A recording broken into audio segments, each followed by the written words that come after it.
आकाशवाणी दिल्ली प्रस्तुत करता है विशेष फोन इन कार्यक्रम रेडियो डॉक्टर।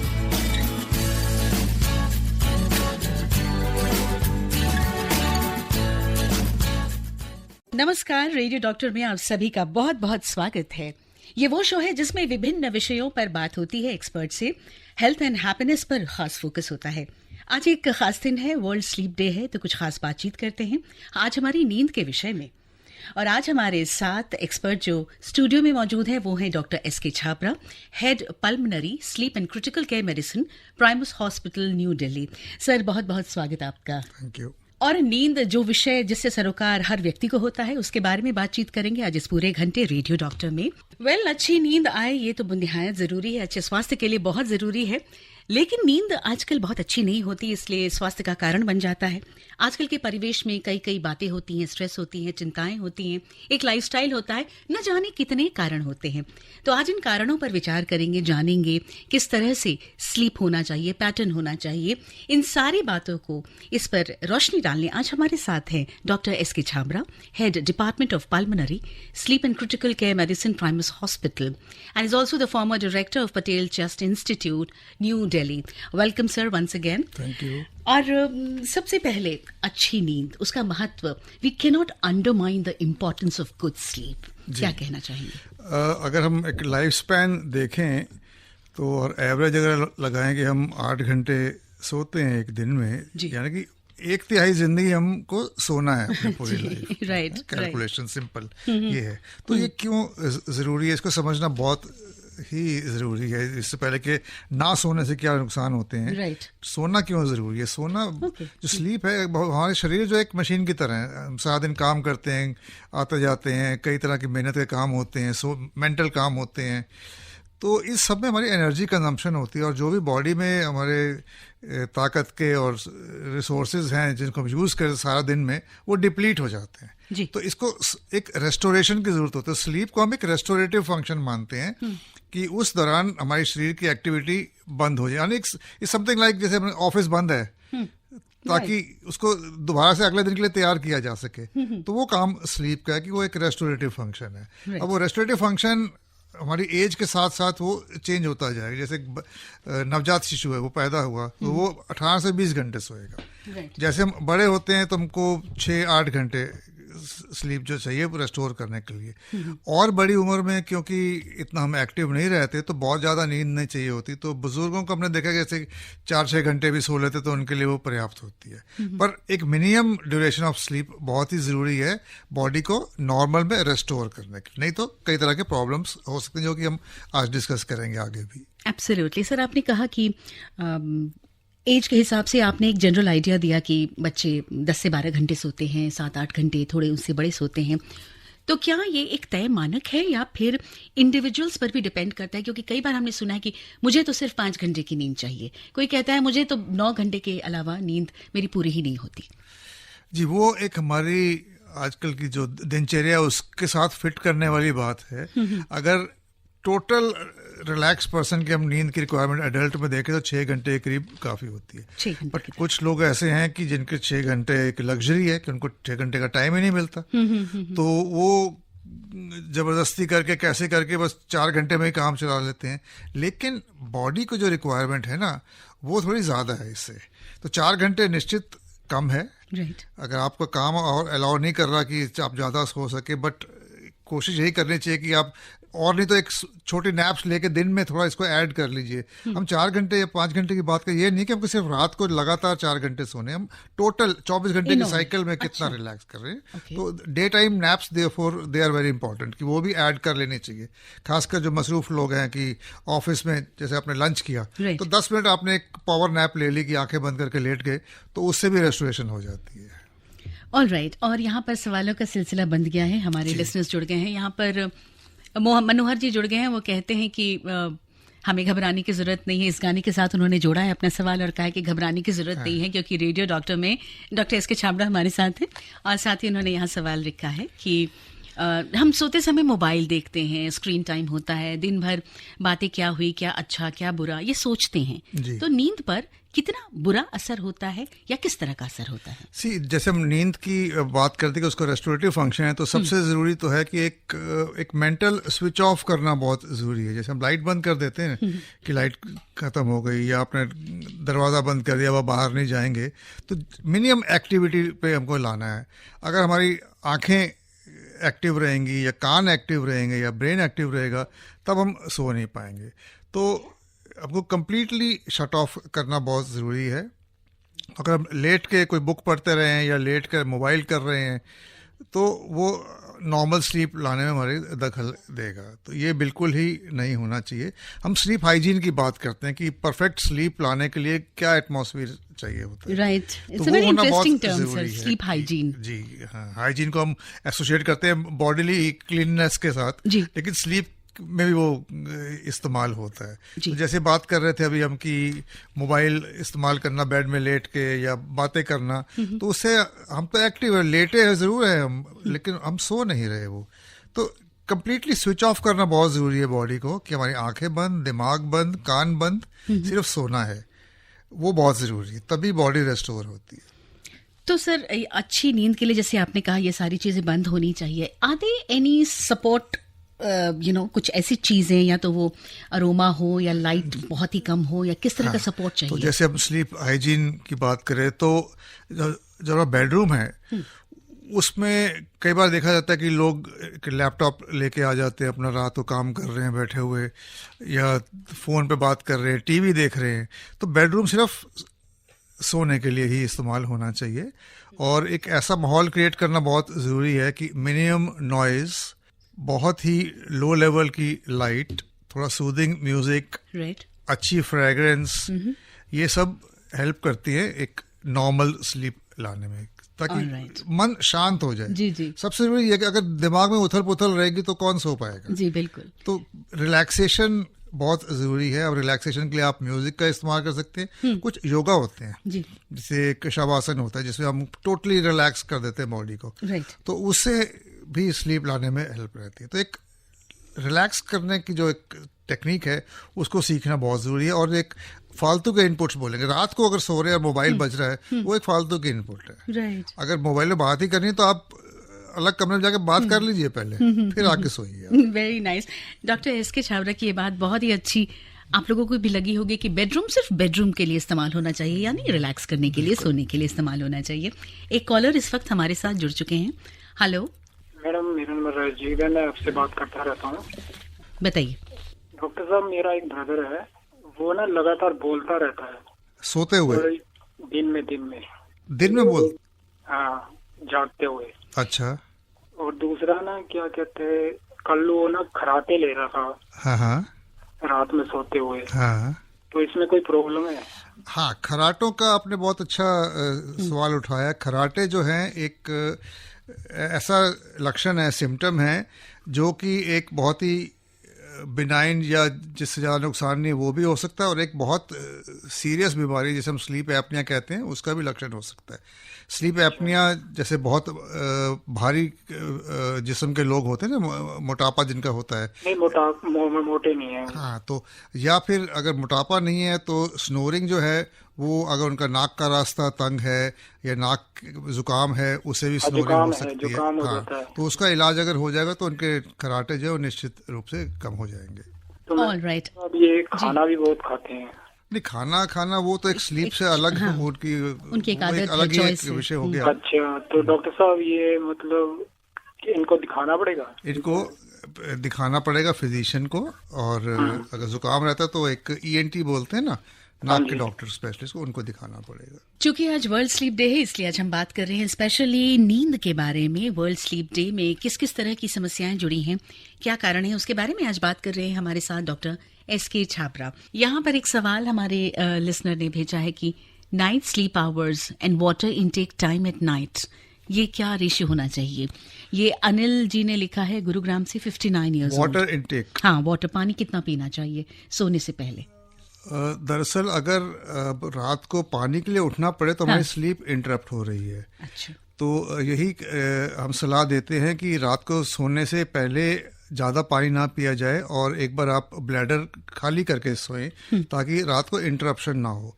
कुछ अन्य बीमारियां होते हैं जिससे कि रात को यूरिन ज़्यादा होते हैं, वो तो एक अलग विषय हो गया कि उसका इलाज होना चाहिए। जैसे बड़े लोगों में प्रोस्टेट की बीमारी होती है तो उनको, या शुगर अनकंट्रोल है वो भी रात को उठते रहते हैं, पर वो तो एक पैथोलॉजिकल कंडीशन हो गई। नॉर्मल स्लीप के लिए हमको रात को कोशिश करें कि हम ना ही उठें, तो पानी कम से कम पीना चाहिए और ब्लैडर खाली करके सोएं आप। ऑलराइट डॉक्टर साहब, 2 टर्म्स हैं, एक तो इंसोम्निया की बात और दूसरा होता है एक्सेसिव स्लीप, बहुत ज्यादा सोते हैं। ये दोनों ही ठीक नहीं है। बिल्कुल, और डायमेट्रिकली ऑपोजिट है, ऑपोजिट है जी। तो इसके बारे में आप क्या हमारे लिसनर्स को बताना चाहेंगे कि अगर इंसोम्निया है किसी को, तो वो क्या एक बीमारी का रूप है, उसका कुछ इलाज होना चाहिए? हाँ, इंसोम्निया एक लक्षण है जिससे कई कारण हो सकते हैं। तो इंसोम्निया का मोटा रूप से हम ये समझ सकते हैं कि आप लेटे और 15-20 मिनट, आधा घंटा लेट रहे तो भी नींद नहीं आई, आप करवटें बदलते रहते हैं या बैठते हैं, दिमाग में कई तरह की बातें चलती रहती हैं, तो नींद नहीं आती। तो जब आप सुबह आप उठेंगे तो आपको लगता है कि नींद तो अच्छी आई नहीं, तो सारा दिन आपका बेकार चला जाता है कि आपको अच्छी स्लीप नहीं मिली, क्योंकि वो रेस्टोरेटिव फंक्शन नहीं मिला।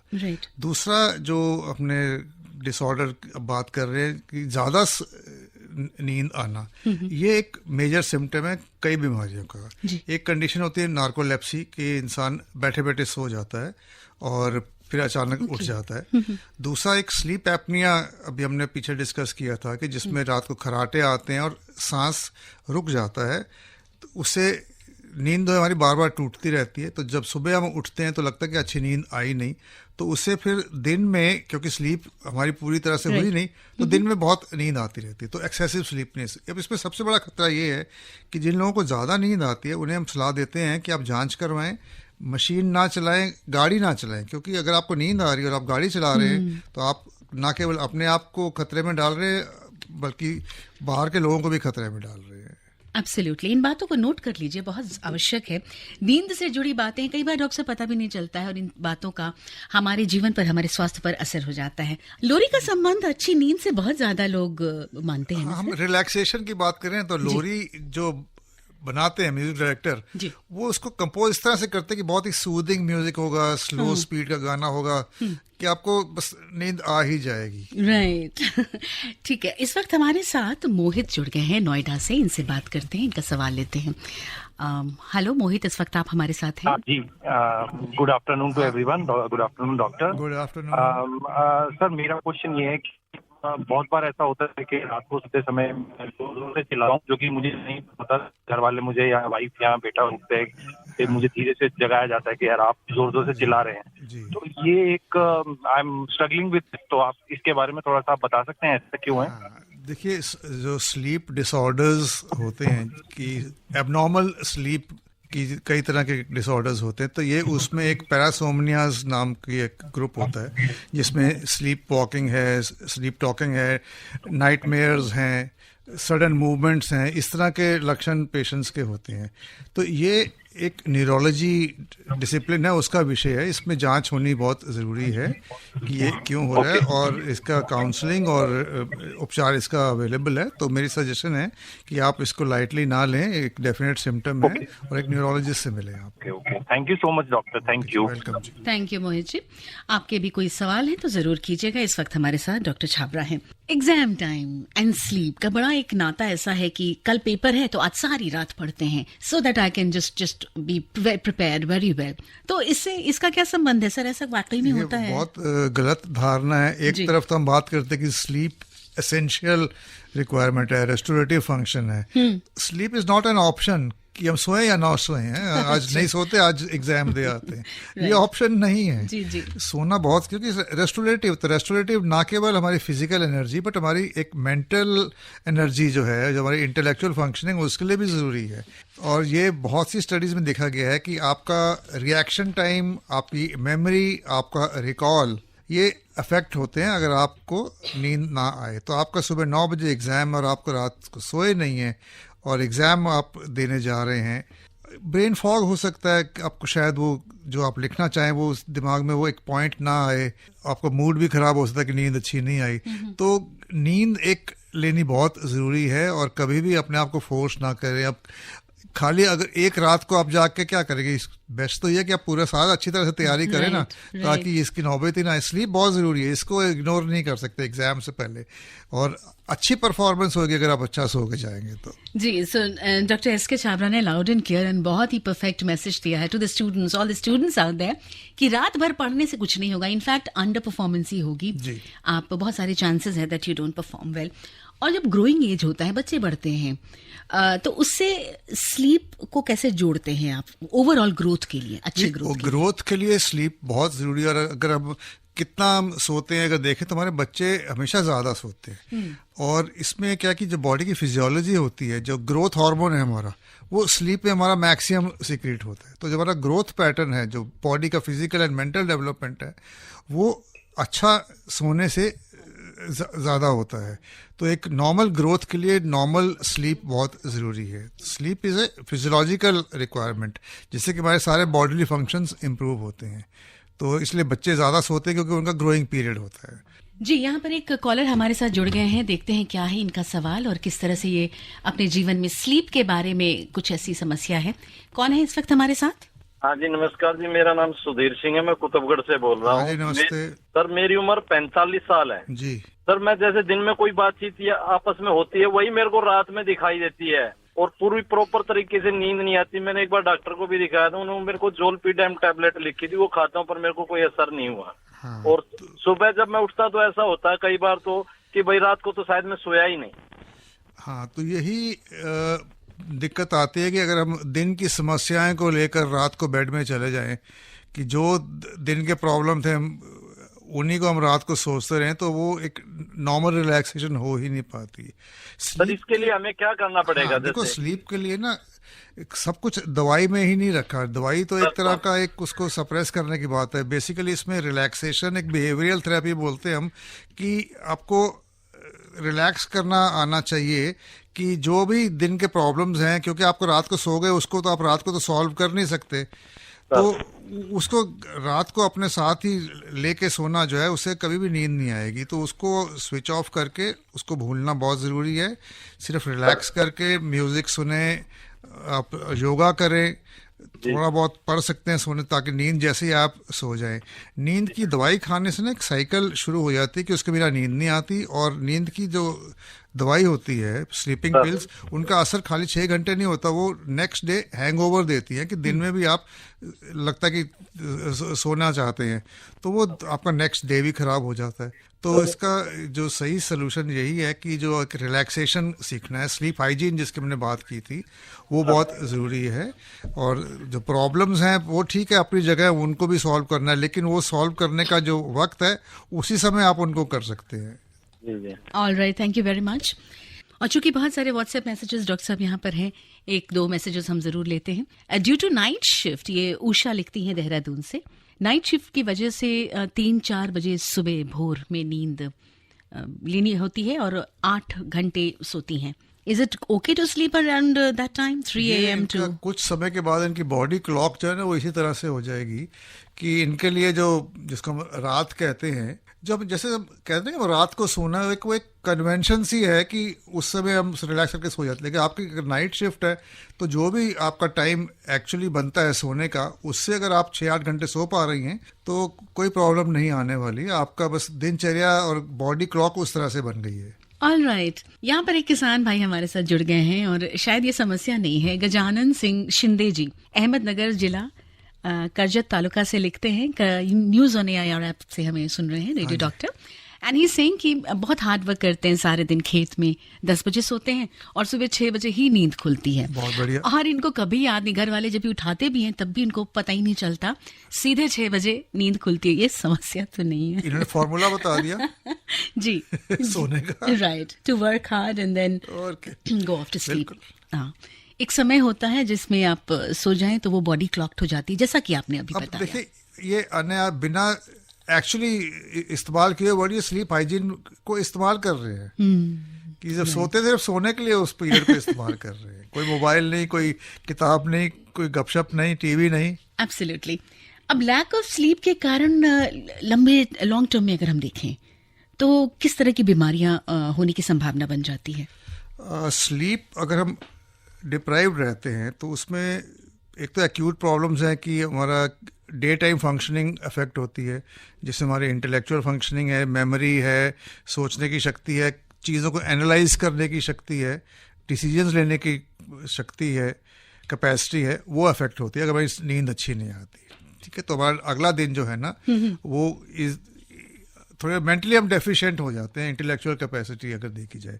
अब लॉन्ग टर्म में ये देखा गया है कि खासकर हार्ट की बीमारियां, ब्लड प्रेशर और हमारे जो एक एथेरोस्क्लेरोसिस होता है, स्ट्रेस की बीमारियां, ये बढ़ती जाती है। क्योंकि अगर आप नींद नहीं आएगी तो हमारा स्ट्रेस बढ़ता जाएगा और ब्लड प्रेशर बढ़ता जाएगा, तो ये एक मेजर प्रॉब्लम हो जाता है नींद ना आने की वजह से। जी, डॉक्टर एस के छाबरा इस वक्त हमारे साथ हैं। वर्ल्ड स्लीप डे पे हम क्वेश्चंस ले रहे हैं। डॉक्टर छाबरा, नींद में सपने आना, ड्रीम्स आना, पता नहीं आपका इसमें क्या एक्सपर्ट ओपिनियन रहेगा, लेकिन एक गाना होता था, ड्रीम गर्ल की बातें करते थे, हेमा मालिनी की बातें करते थे, और बॉलीवुड सॉन्ग्स जब हम निकाल रहे थे कि बीच में आपको ज़रूर सुनाएंगे क्योंकि म्यूज़िक और रिलैक्सेशन का एक संबंध तो होता ही है।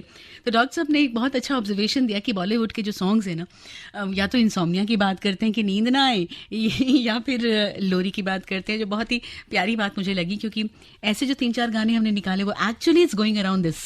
Alright sir, music and relaxation, नींद, इसके बारे में एज अ डॉक्टर आप इसको कैसे देखते हैं? क्योंकि स्लीप हमारा एक रेस्टोरेटिव फंक्शन है जी, तो इसको रेस्टोर करने के लिए अगर आप इतने मेंटली स्ट्रांग है कि आप आराम से रिलैक्स कर सकते हैं तो आपको किसी एड की ज़रूरत नहीं है।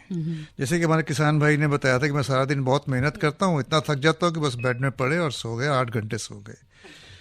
अब सब लोग इतना फिजिकली बहुत ज़्यादा एक्टिव काम नहीं भी करते, खाली मेंटल वर्क भी होते हैं लोगों के या लाइट वर्क्स होते हैं, तो उनको कभी कभी बेड में लेटते ही नींद नहीं आती, कभी कभी वो करवटें बदलते रहते हैं, तो वो फिर कुछ सोचना शुरू कर देते हैं कि दिन में ये हुआ था या नेक्स्ट डे की प्लानिंग शुरू हो जाती है, तो वहाँ एक साइकिल बन जाती है कि वो और नींद डिले हो जाती है। तो ये भी एक स्लीप हाइजीन का एक कंपोनेंट है कि रिलैक्सेशन की, नींद का जो हमारा जो जैसे प्री स्लीप पीरियड है वो एक रिलैक्सेशन के लिए उसको यूज़ करना है।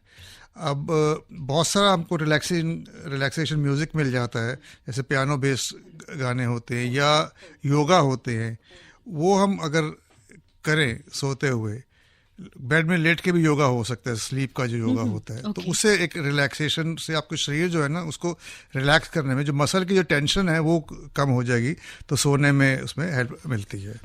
ऑलराइट, एक कॉलर हमारे साथ इस वक्त जुड़ चुके हैं, इनका सवाल लेते हैं। नमस्कार। डॉक्टर साहब नमस्कार। नमस्कार जी। डॉक्टर साहब, मेरी एज जो है 75 वर्ष है। हाँ जी सर, मैं 9 बजे सो जाता हूँ तो 12 बजे के आसपास मेरी आँख खुल जाती है। अच्छा जी। 10-5 मिनट आगे या पीछे। हाँ जी। और सर फिर 2.5-3 घंटे नींद नहीं आती। हाँ हाँ। तो उसके लिए कोई ये दवाई वगैरह ले सकते हैं या इसी से मैं बता।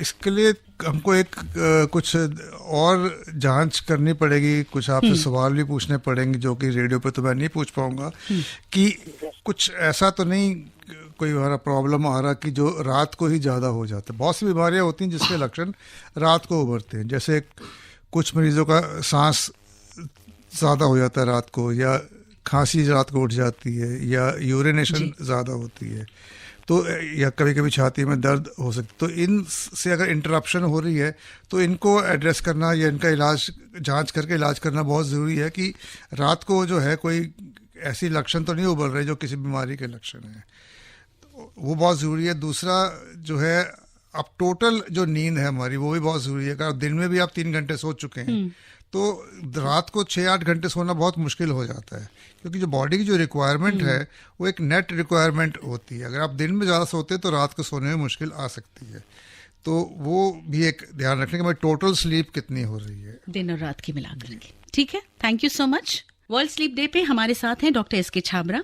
He is the head department of pulmonary sleep and critical care medicine, Primus hospital. मेरा नाम है शैली भाषांजलि और रेडियो डॉक्टर में आज आपके सवाल निरंतर लगातार चले आ रहे हैं। 73 years old male SS Gupta ji Nagpur से एक मैसेज लिखते हैं। इन्होंने कहा है कि मैं दिन में सिर्फ 1 घंटे सोता हूँ और 10:30 बजे रात में सोने जाता हूँ, लेकिन 3:30 बजे नोज ब्लॉक की वजह से नींद टूट जाती है।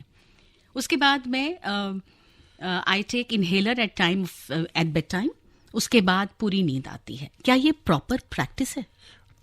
ये सवाल जो इन्होंने पूछा एक इम्पॉर्टेंट सवाल है कि हमारी कुछ बीमारियां ऐसी होती हैं कि जो रात को ज़्यादा सीवियर हो जाती है, ज़्यादा प्रोमिनेंट हो जाती हैं।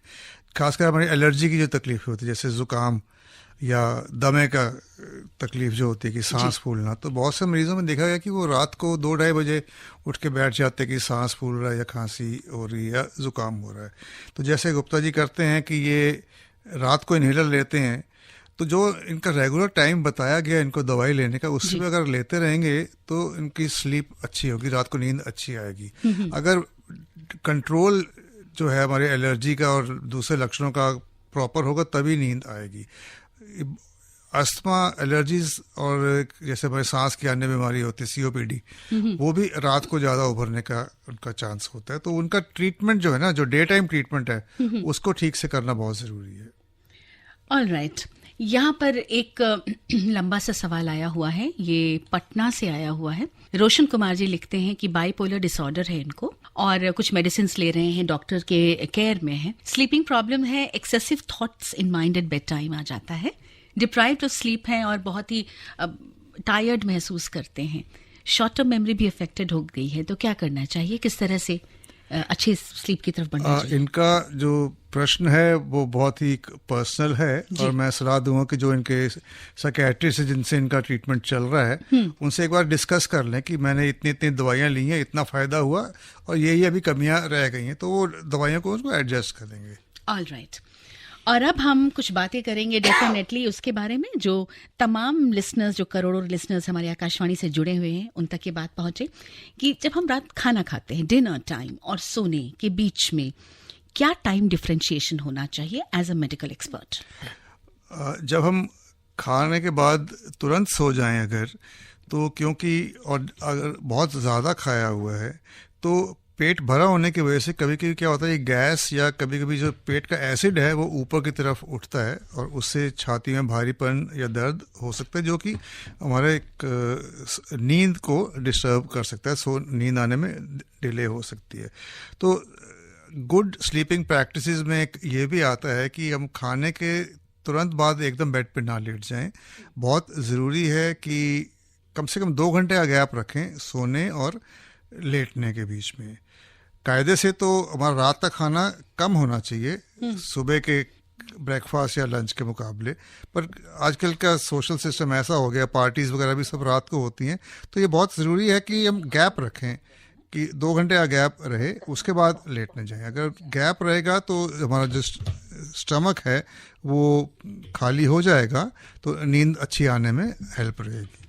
जी, आप सुन रहे हैं विशेष फोन इन कार्यक्रम radio doctor. Welcome back to radio doctor. इस वक्त हमारे साथ लाइन पर जुड़े थे एक बुजुर्ग। उन्होंने कहा था 10-12 बजे रात को नींद खुल जाती है, तो फिर उसके बाद नींद ही नहीं आती, तो या कोई बीमारी का लक्षण है ये? हाँ, ये जांच करनी बहुत ज़रूरी है कि क्या लक्षण और हो रहे हैं इसके साथ। या तो यूरिनेशन ज़्यादा हो रही है, या इनका मुंह सूख रहा है, या सांस में कुछ तकलीफ हो रही है, खांसी हो रही है, कुछ ना कुछ चीज़ डिस्टर्ब कर रही है एक नॉर्मल स्लीप को, तो वो जांच करनी ज़रूरी है। ऑलराइट, यहाँ पर एक सवाल ये भी आया है कि रात को जब नींद खुल जाती है, रात को नींद जब खुल जाती है तो मुंह बिल्कुल सूखा हुआ रहता है, पानी पीने की जरूरत होती है, तो क्या कोई लक्षण है? मुंह सूखना जो है ये कई बीमारियों का लक्षण हो सकता है। कॉमन जैसे अगर किसी की ब्लड शुगर है और वो कंट्रोल नहीं है तो भी मुंह सूखता है, या दिन में पानी कम पिया है तो भी मुंह सूखता है, या कुछ एक स्लीप डिसऑर्डर्स होते हैं उसमें मुंह सूखता है, एंग्जाइटी में मुंह सूखता है। तो एक ही जांच का विषय है कि मुंह क्यों सूखता है। और फिर जैसे अब ये गर्मियाँ आ रही है तो हमारी वाटर रिक्वायरमेंट वैसे ही बढ़ जाती है, तो उसका भी ध्यान रखना ज़रूरी है। ऑलराइट, डॉक्टर छाबड़ा, आपने जांच की बात की तो एपनिया के बारे में हमने बात की थी पहले भी, तो क्या क्या स्लीप टेस्ट्स करने की आवश्यकता होती है? हाँ जी, स्लीप टेस्ट एक इन्वेस्टिगेशन है जो कि हम कई तरह के स्लीप डिसऑर्डर्स में करते हैं। इससे पहले मैं हमारी नॉर्मल स्लीप के जो एक पैटर्न्स होते हैं उसके बारे में 2 शब्द बताऊंगा कि हम ऐसा नहीं होता कि हमारे को एक ही डेप्थ की नींद आती है सारी रात में कि हम बराबर उतना ही डीपली सोते हैं। हमारी स्लीप साइकिल्स में होती है, करीब करीब 2 घंटे की एक साइकिल होती है, जिसमें कि पहले हम वेकफुलनेस से थोड़ी लाइट स्लीप में जाते हैं, फिर डीपर स्लीप में जाते हैं, फिर एक पीरियड आता है जिसे हम रैम स्लीप कहते हैं, उसमें हमारी जो ड्रीमिंग होती है वो चलती है। उसके बाद हम फिर से एक लाइटर स्लीप में आ जाते हैं, थोड़ी देर के बाद फिर से डीप स्लीप में जाते हैं, फिर से रैम स्लीप में जाते हैं। तो लगभग 3 या 4 साइकिल्स हमारी एक रात में होती हैं। ये नॉर्मल हमारी स्लीप पैटर्न होता है। अब स्लीप टेस्ट में हम पता करते हैं कि आपके हृदय की गति कैसी चल रही है, आपके ब्रेन की एक्टिविटी, आपका स्लीप कितनी डीप है, और आपका सांस रुक रहा है कि नहीं रुक रहा, आपकी ऑक्सीजन स्लीप में कम हो रही है कि नहीं हो रही, आपकी एबनॉर्मल मूवमेंट्स हो रही हैं कि नहीं हो रही, स्नोरिंग हो रही है नहीं हो रही। तो ये 9 या 10 तरह की केबल्स लगा के टेस्ट होता है, जिसे हम पॉलीसोमनोग्राफी कहते हैं। तो इससे हम कई प्रकार के स्लीप डिसऑर्डर्स जो है वो डायग्नोज करते हैं। हम बात कर रहे हैं वर्ल्ड स्लीप डे पर। स्लीप के जो डिसऑर्डर्स होते हैं, हेल्दी स्लीप, इन सब के विषय में बात करने हमारे साथ स्टूडियो में डॉक्टर एस के छाबड़ा बैठे हुए हैं। आगे बढ़ते हैं। स्लीप डिसऑर्डर्स की जब हमने बात की, तो जब डिसऑर्डर होता है तो कई बार ऐसा सुनने में आया है कि लोग मास्क लगा के, एक ट्रीटमेंट होता है जो सोते हैं, वो क्या है? स्लीप एपनिया एक कंडीशन है, और एपनिया वर्ड को अगर हम देखें तो उसका मतलब होता है कि सांस का रुक जाना। नॉर्मली हम लोग जो सांस लेते हैं 12 से 14 बार 1 मिनट में सांस लेते हैं। जिन व्यक्तियों को स्लीप एपनिया होता है, ऑब्स्ट्रक्टिव स्लीप एपनिया, तो उनकी सांस की नली जो है वो रात को तंग हो जाती है, उसकी वजह से उनको बहुत स्नोरिंग या खराटे आते हैं, और जब वो बिल्कुल बंद हो जाती है तो सांस रुक जाता है। तो मुख्य लक्षण इन पेशेंट्स का ये होता है कि इनकी स्नोरिंग जो है चलते चलते अचानक 10 सेकंड 15-20 सेकंड के लिए रुक जाती है। तो उससे हमारा ब्रेन छटपटाता है, फिर से हमारी नींद लाइट हो जाती है, फिर से इंसान डीप स्लीप में जाता है, फिर से यही साइकिल दोहराता है। तो एक रात में कई बार हमारा जो सांस है वो रुकता है, तो इसे स्लीप एपनिया कहते हैं। जब हम पॉलीसोमनोग्राफी टेस्ट करके इसका पता लगाते हैं कि एक रात में 1 घंटे में कितनी बार एपनिया हो रहा है, और अगर एक नंबर से ज़्यादा सांस रुक रहा है तो मरीज़ को इलाज की सलाह दी जाती है। इसका इलाज एक तो है कि क्योंकि ये मोटापे की बीमारी है तो वज़न कम करना बहुत ज़रूरी है। दूसरा, एक सीपैप मशीन होती है या एक बाईपैप मशीन भी इस्तेमाल की जाती है।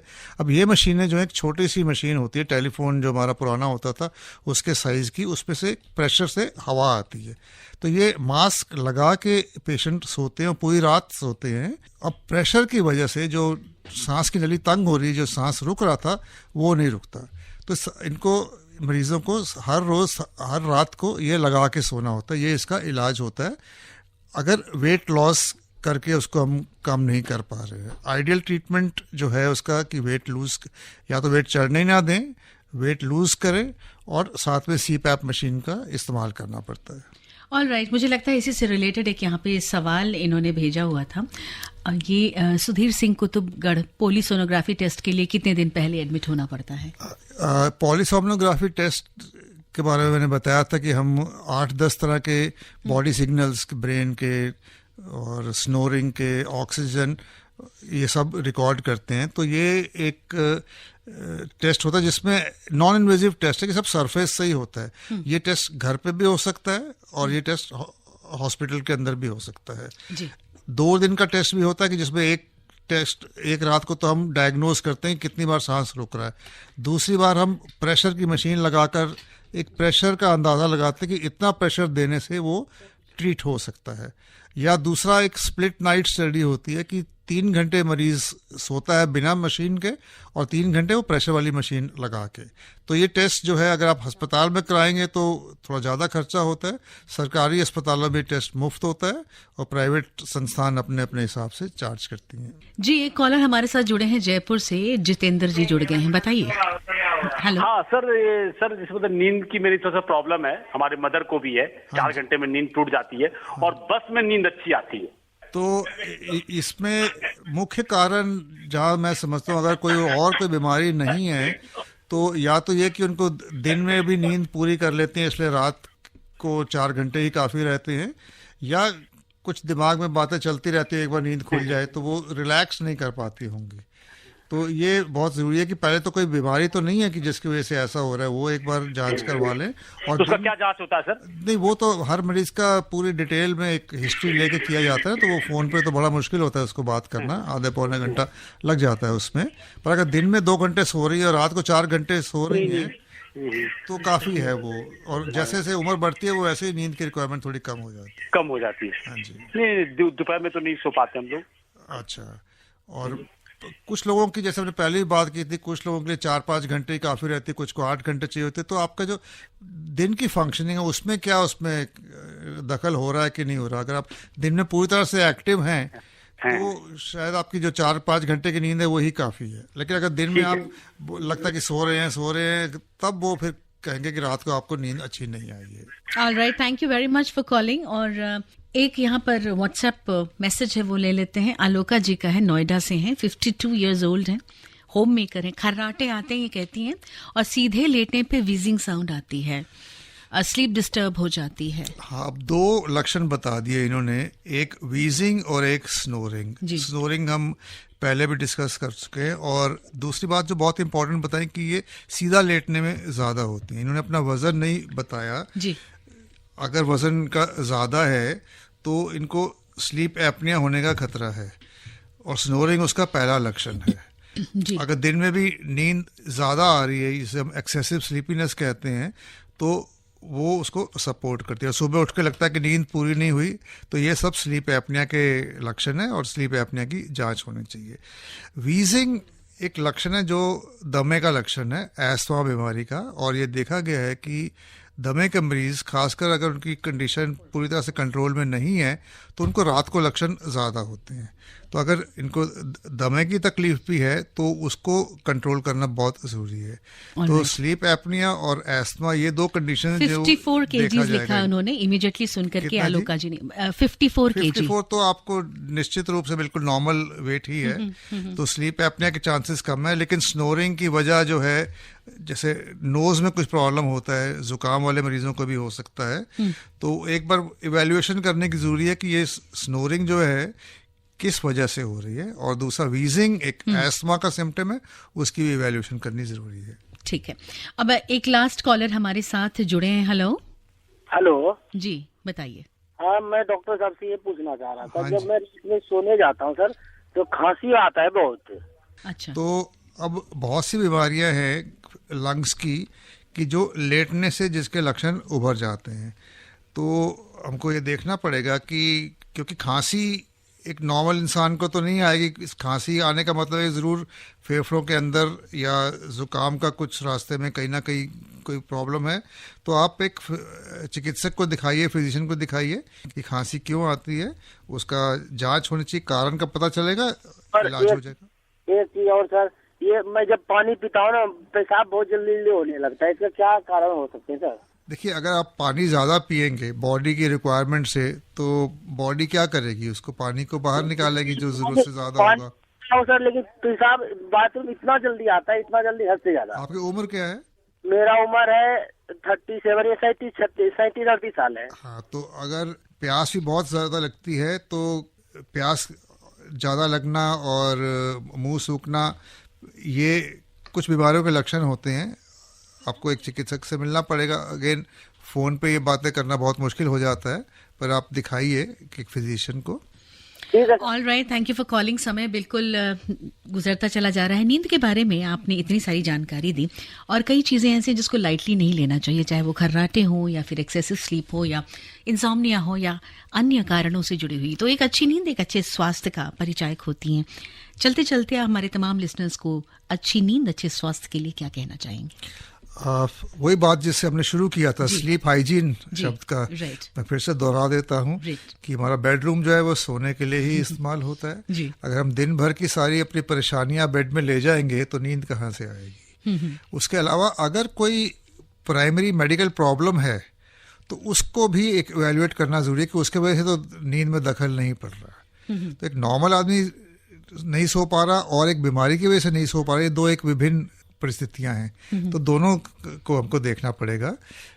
लेकिन स्लीप हाइजीन बहुत ज़रूरी है। सोने के वक्त सिर्फ सोना ही है, उसके लिए एक माहौल क्रिएट किया जाए कि नींद आए अच्छी तरह से। ऑलराइट। और यंगस्टर्स को या फिर उनको प्रोफेशनल्स को जो रात में देर देर तक काम करते हैं, लैपटॉप लेके बिस्तर पे बैठते हैं, उनको क्या कहेंगे? तो ये जानना बहुत जरूरी है कि स्लीप एक एसेंशियल रिक्वायरमेंट है बॉडी की, रेस्टोरेटिव फंक्शन है। अगर हम उसको डिप्राइव करेंगे तो हमें एक्यूट प्रॉब्लम भी होंगे, क्रॉनिक प्रॉब्लम भी होंगे।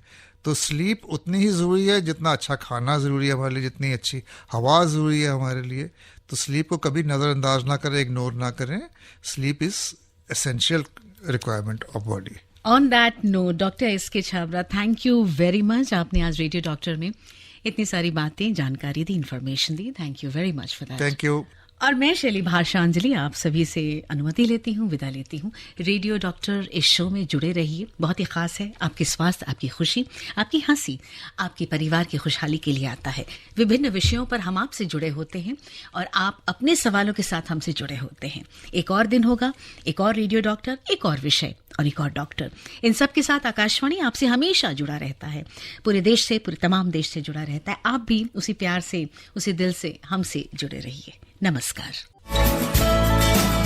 अभी आप आकाशवाणी दिल्ली से विशेष फोन इन कार्यक्रम रेडियो डॉक्टर सुन रहे थे। कार्यक्रम की प्रस्तुतकर्ता थी शालिनी मित्तल।